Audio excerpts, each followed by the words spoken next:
Hi, I'm Cheryl and welcome to my sewing room. I'm going to demonstrate how to make this really cute Christmas apron. It's called Snow Buddies by Fabric Traditions, and you can purchase this at Joann's Fabrics and Crafts. Now I'm going to change it around just a little bit. It's not hard, but it just kind of brightens it up just a little bit more. So let's get started. Now here is the panel fabric that I'm going to use. It is called Snow Buddies Apron by Fabric Traditions. You can purchase this at Joann Fabrics and Crafts or at Joann.com.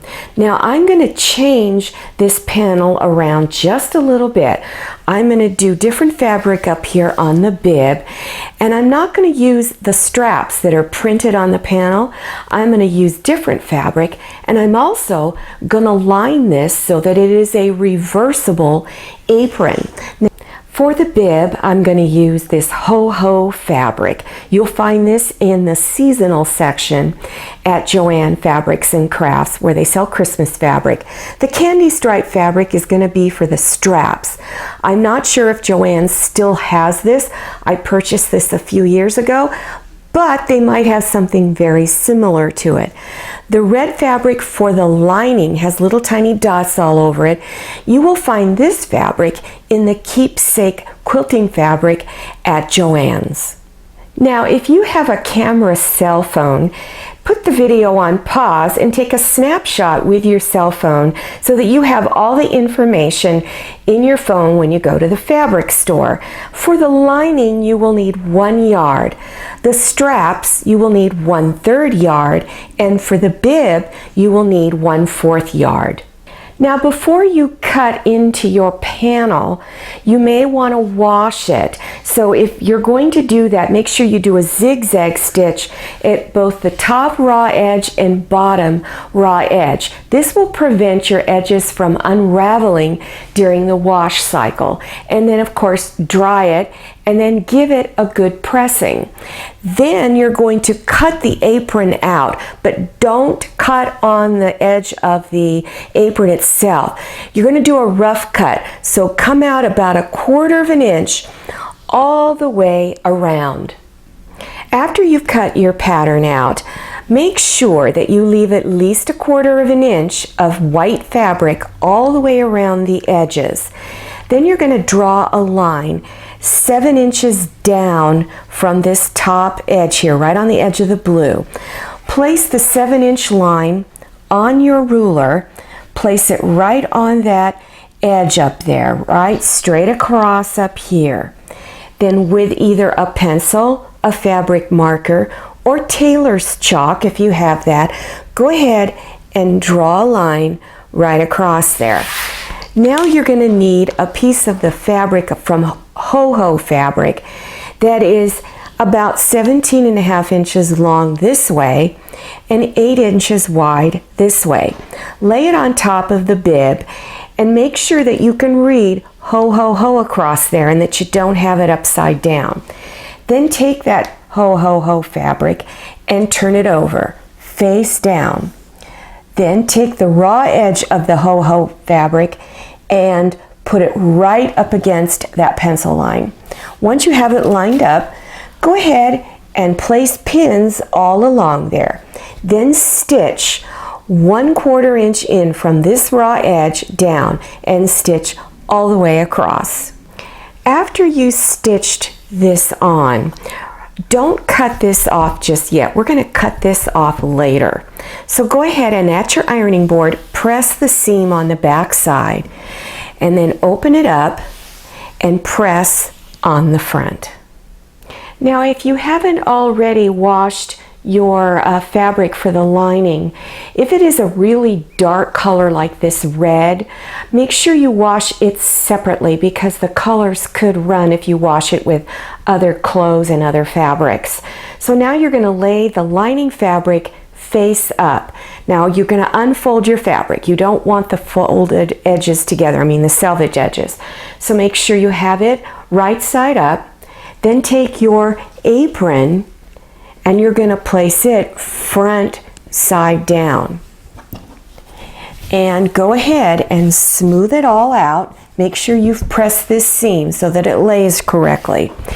And then taking straight pins, go ahead and place pins around all of the edges, all the way around. Have them fairly close together so your fabric does not shift. After you've got it pinned, then you're going to cut right on the edge of the blue all the way around. After cutting everything out, do not remove the pins because you want everything to stay intact the way you cut it. But turn your pins so that they go out like this, so that they're ready for stitching. So go ahead and do that all around and then set it aside. Do not stitch it yet because we need to put the straps in there. So that's your next step. To cut out the straps for the neck and the waistline, take your candy stripe fabric and bring the selvage edges together so your fabric is folded in half. Place this folded edge of your fabric on one of the lines on your cutting mat that are going straight across this way. Take this raw edge here and pull it slightly past another cutting line over here.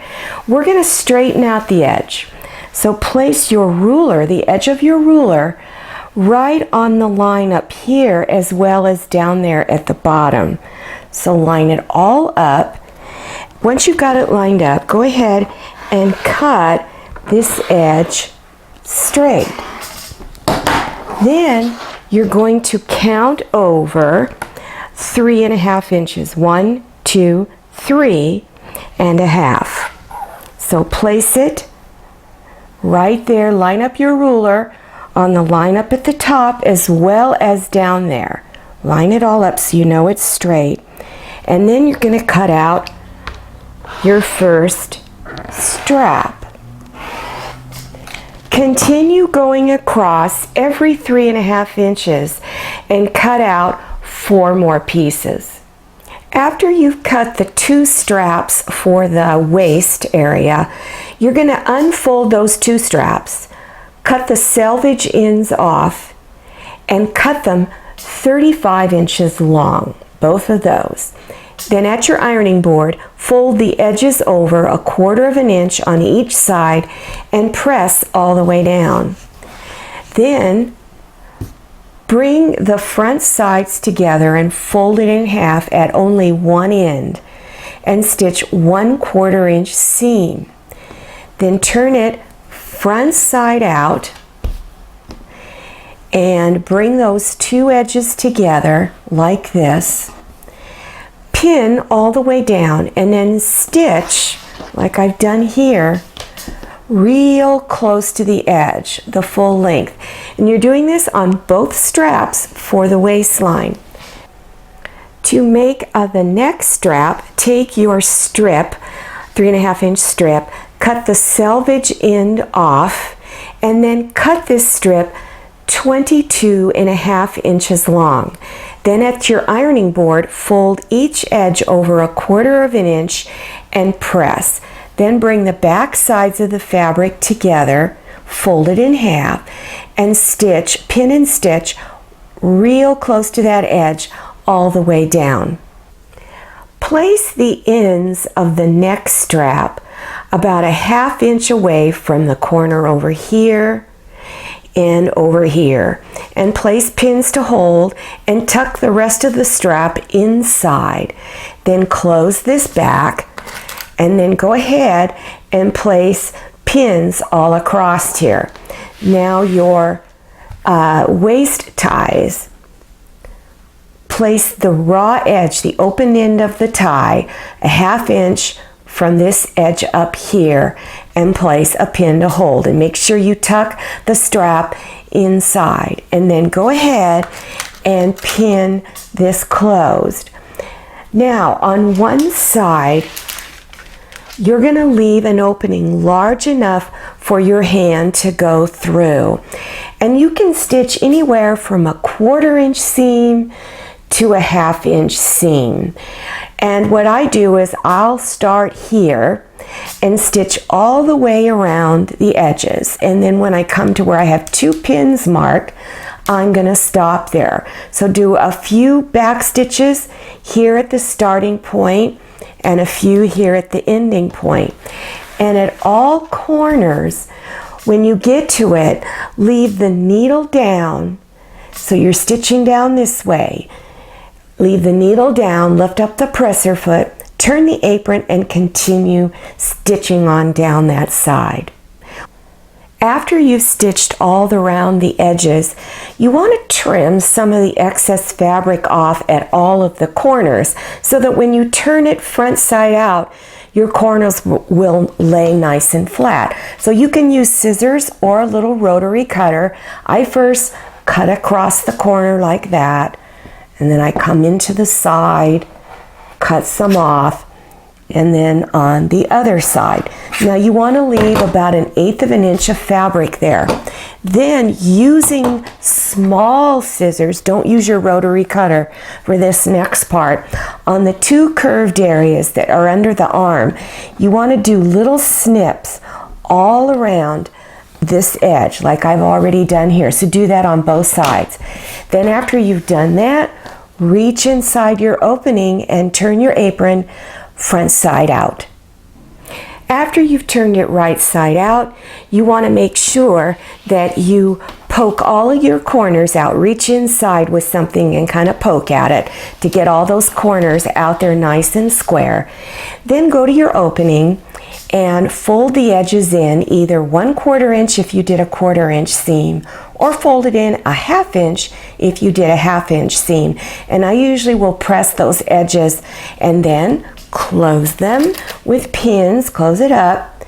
Then after you've closed up this opening, then go around and place some pins along the edges to help you flatten it out and make your edges nice and even.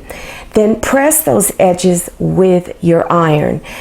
And then do top stitching around the edge here. Come in just a little bit and stitch all the way around the edge, and then you are done. Now I know I said you are done, but after I did my stitching around the edges, I thought of one more area where you can do some top stitching, and it helps to stabilize the bib area. So here is the seam line between the bottom of the apron and the bib. On each side of that seam, I did a straight row of stitching 1/8 of an inch from the seam on each side. Now this is an option, but I think it looks better and it does help to flatten and stabilize the bib area. Now here is the back of the apron.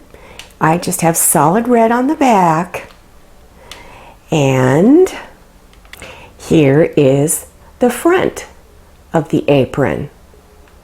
Now this didn't take very long at all to make. It's a fairly easy project. It's one of those Saturday afternoon projects or a weekend project if you're really short on time.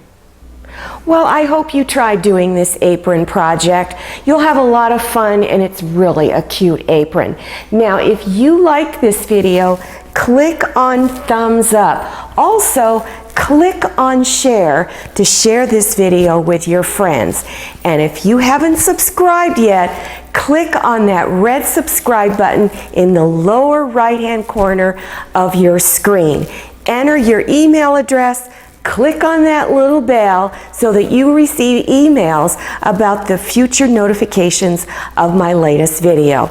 I'm Cheryl, this is Manny. See you next time, and happy sewing.